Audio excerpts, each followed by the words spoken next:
Good evening, everyone. Welcome to another edition of Hardcore Challenge Live. I am the Commish. And of course, Hardcore Challenge Live is the official webcast of the Hardcore Challenge, which is the pinnacle of fantasy football competition. There's a good possibility. You never know what I'm doing behind there. Alrighty, so let's get right to it. As it was another exciting week in Week 12, as the playoff race tightened, a lot of teams were eliminated, and the list of teams that are even in contention really shrunk this week, big time. So, let's start with the AFC. Now, in the AFC, we had the game of the week. It was taking place in the Elite East as the Stone Ponies faced off with Pale Horsemen, who it was a must-win for them. Did not get the result that they needed, and their season has been ended as the Stone Ponies, with one of our new owners, Ryan, is on a 3-game winning streak, and now sitting in the driver's seat if they can win out in the Elite East. However, at 8-4, they are not by any means locked up yet, as Bison Broncos is also 8-4. So that is coming down to the final week. Who wins the Elite East in the AFC? Now also in the Great White North, Tom, the defending champ, Mr. Rogers' Neighborhood, who was running away with it, this big winning streak out of the gate, has now dropped 2 straight,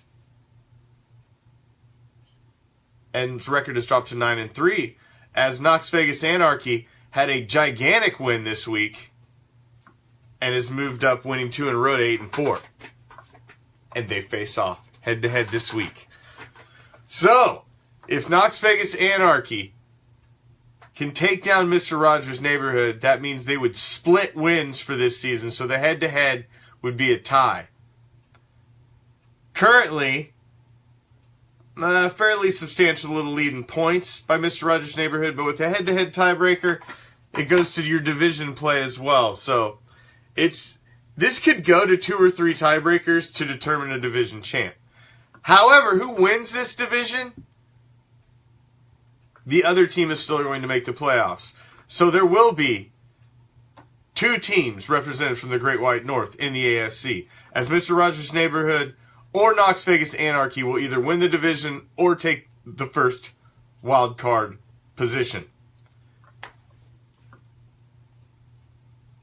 Bison Broncos or the Stone Ponies will also either win their division or take one of the wild card positions. So both of those teams are also in the playoffs. In the Dirty South, only one team will make the playoffs, and that is the division champ and current number 1 seed in the AFC. And that is the Beaver Street Roar. Runner-up last season in Hardcore Bowl 8. Can they come back? Hardcore Bowl 9 and finally get it done? We shall see. They have their first appearance in the Big Dance was last season. And let's take a quick look at the history of the Beaver Street Roar. The Beaver Street Roar has had 3 playoff appearances, one in 2013, one in 2015, and last year. Division titles, they have won the last 2 Dirty South Division crowns, and they Super Bowl appearance last season, led by Julio Jones, Cam Newton, and Le'Veon Bell. He had a hell of a run until he ran into the buzzsaw that is our 2-time defending champ, Mr. Rogers' Neighborhood. So, those 2 teams are both coming in as the number 1 and number 2 seed. Now, that covered all the playoff spots except for one. That's your 3 division crowns and your 2 wild cards in the AFC. That leaves one division crown spot open. And that is for the Wild West, which is wide open with one game left. Someone is going to win it because there's a half-game split, and the chance that there's a tie in the final week it's possible, but not probable. You have Bleeding Green, who has put together a 2-game winning streak, as Stinky Pinky has, the defending division champ, has dropped 2 games in a row and slid to 6-5-1, as Bleeding Green is 7-5, and sit in first place in the division. Bleeding Green wins, they're in, they win the division, and they take home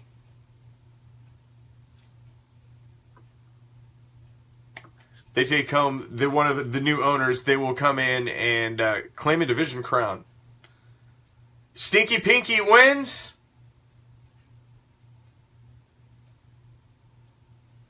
And Bleeding Green loses.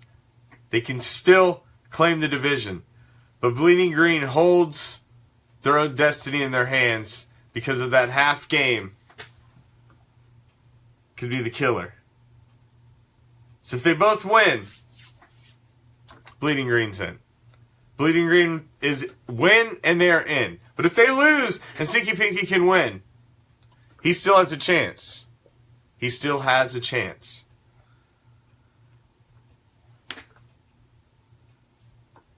So, really, the only... No, they don't play each other. Or do they play each other? Week 13, they do play each other. Possible game of the week. Possible game of the week. There's one in the NFC as well. You've also got Mr. Rogers' Neighborhood and Knoxville Anarchy. But the game between Bleeding Green and Stinky Pinky is loser goes home. So it's very interesting. That is an interesting matchup right there. That is an interesting matchup.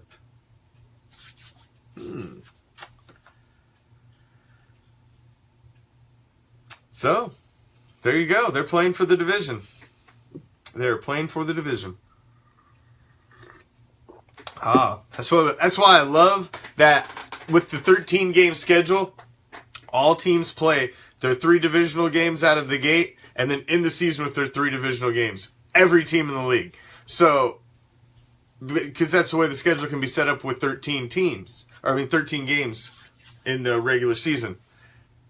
And I love it because everybody, you have to turn back in and take down your division rivals to be able to take your crown. So, basically, out of all of those teams are going to make the playoffs. It's all about seeding at this point, and division crowns or wild card, whether you get a first round bye, what have you. Nobody's going to bump the Beaver Street Roar out of a first round bye. They are there. There's a possibility of them being 1 or 2. They win and they're 1. But either way, they're going to have a week off.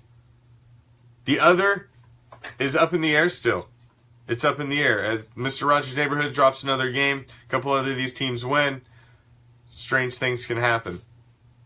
Strange things can happen. But Bleeding Green or Stinky Pinky will be eliminated. One of them. Loser of that game is gone. Their playoff starts next week. Now moving over to the NFC. In the NFC, it's a little more hairy. So, before I leave the AFC, if I didn't mention your name, yeah, we're all eliminated. We're dead. We're playing for nothing. We're playing for nothing. And let me say it right now.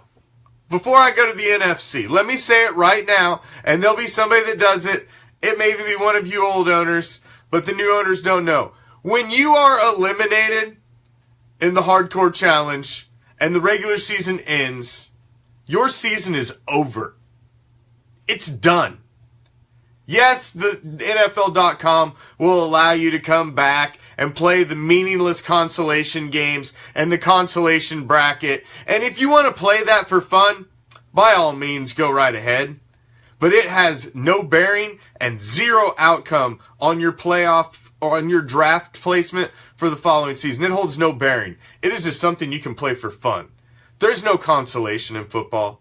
and it holds no merit in the Hardcore Challenge. Therefore, because it is only for fun and it holds no merit, you are not allowed to touch the waiver wire. If your team is eliminated at the end of next week, you are done. Other than coming in the league to comment or lock your keepers, you're done until the league resets in the offseason. There's nothing you need to do. Your team has been eliminated. If you want to come in and set your roster for your consolation games, go ahead. But you are not allowed to pick up any players or move any players from the waiver wire. Your season is over. The waiver wire is left to be available for playoff owners so that they have the largest pool of talent to pick from to assemble their playoff roster. You are not allowed to use the waiver wire. And the fact that the owners dwindle round to round makes the waiver wire pool that much more important to the owners that are in there. So please do not dick with it and stay off the waiver wire. If you're eliminated, you're done. Stay out of the player pool. I'll remind you again, but I know that first morning I'm going to wake up and somebody's going to went and freaking got 6 guys and then I'm going to have to go move them all back and it's a pain in the ass. So just please stay off the waiver wire if you're eliminated. Now, moving into the NFC. Like I said, the NFC is a much more interesting race. Skull Crushers is still sitting as the number 1 overall in the power rankings, league-wide, and in the NFC. They're currently holding the number 1 seed. However, even with their 6-game winning streak, the hottest team in the league is the 9-3 Donkey Punch on a freaking 8-game winning streak. At one point, they were 1-3, rattled off 8 straight wins, and they have a huge game this week as they face off against Mo Betta Butta. Again, a direct fight for a division crown. As Donkey Punch holds a 1-game lead, Mo Betta Butta at 8-4 is right behind them. Now, same as in the AFC. In the Wild West, both of these teams are still going to make the playoffs. Win or lose, one's going to take the division, the other's going to take a wild card spot. So there's 2 of your 6 playoff spots gone. Skull Crushers is going to have a first round bye regardless. It's all down to whether they end up with the number 1 seed, and they may already have it locked up by tiebreaker.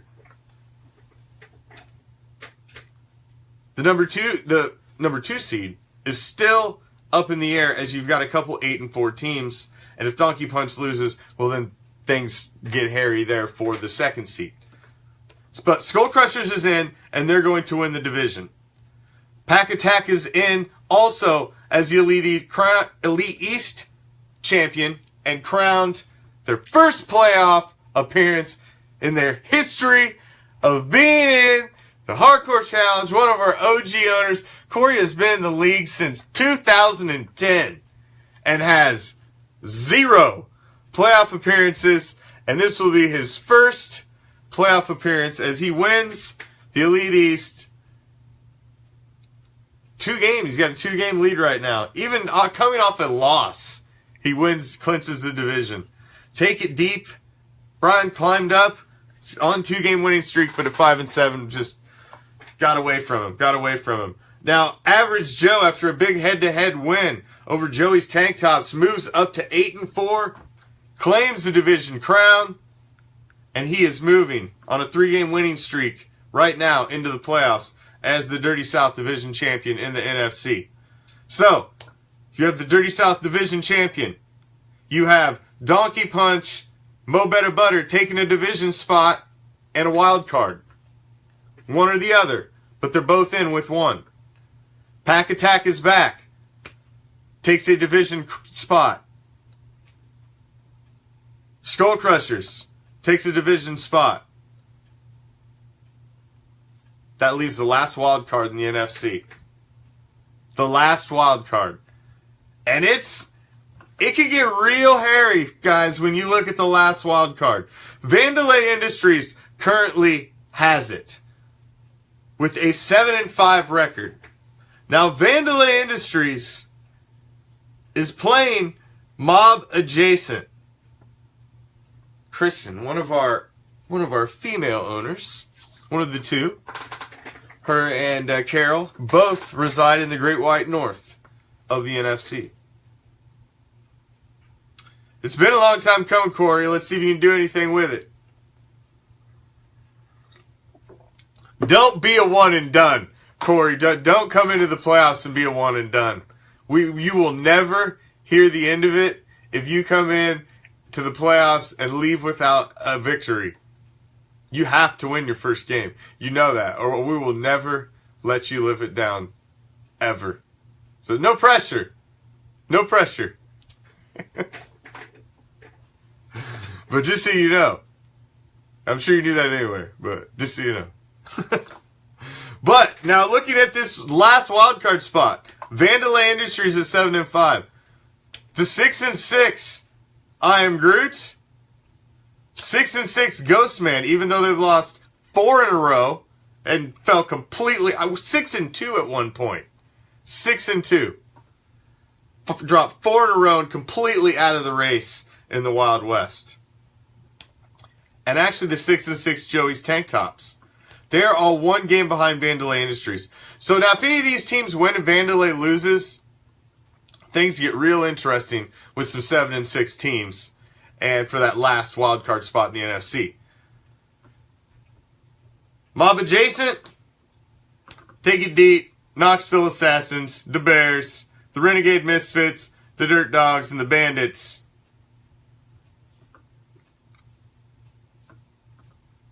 You're all dead. You're eliminated. Your season's over. And stay off the waiver wire at the end of next week. Now there's only one race left.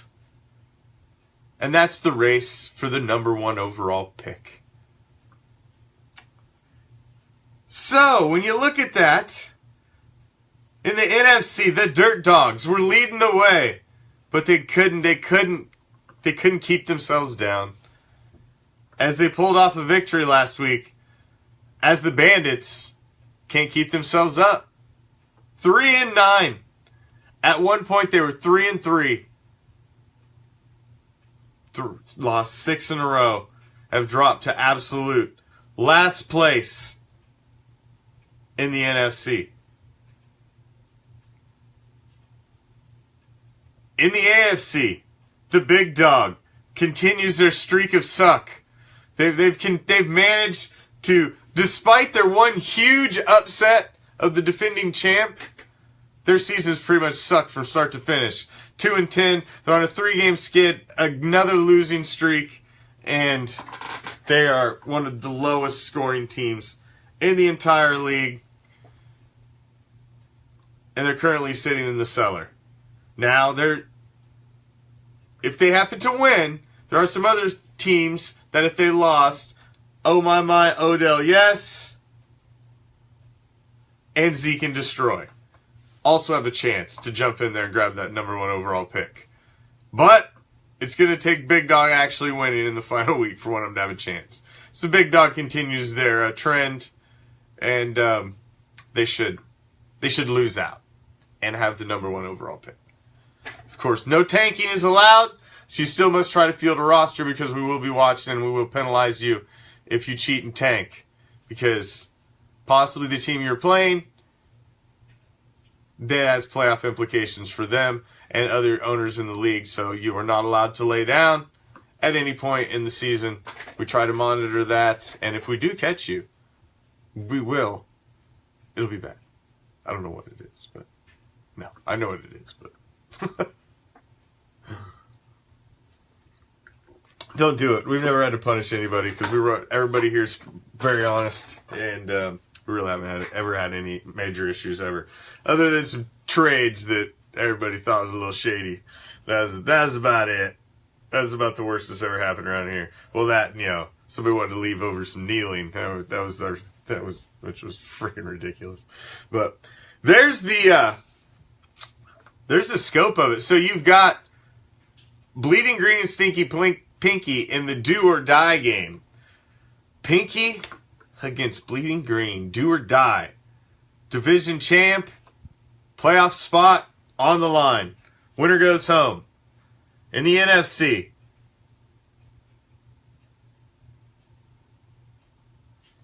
Donkey Punch and Mo Betta Butta, fighting for the division crown or a wild card. Although both will make the playoffs, and they both could match up against each other again for a third matchup.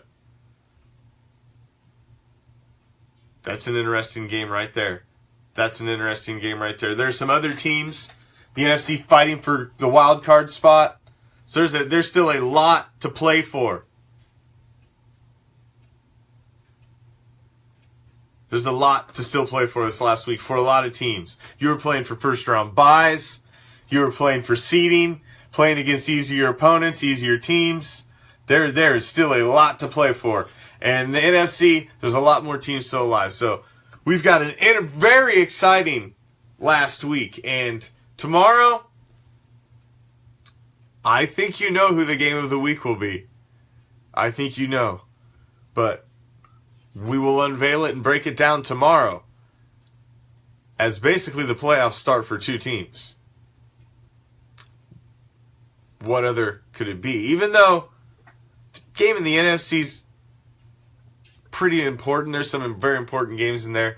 There's not one that's head-to-head that hairy. That hairy. So we will get into that tomorrow, though. But until then, a lot of us died this week. I actually died the week before. But I'm around, and I want that one last win. I want to win the last one. By God, I want to end on a winning streak. And All-Pro Afro, I'm coming for you. I want to win. I want to win. I got a solid squad. I got a healthy team for the last week. So let's see if I can get it done. The rest of you, it's a lot of you fighting for the biggest playoff field we have ever had.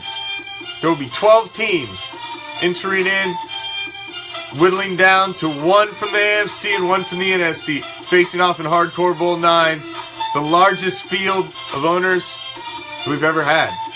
If you can make it to that, that's pretty freaking impressive. You make it to that, you're going to get $500 each. But if you can be the one that wins it all, you get a total of $1,000, the championship ring, and you get to hoist the cup. Are you ready for the challenge? It's almost playoff time. Good luck. Game on.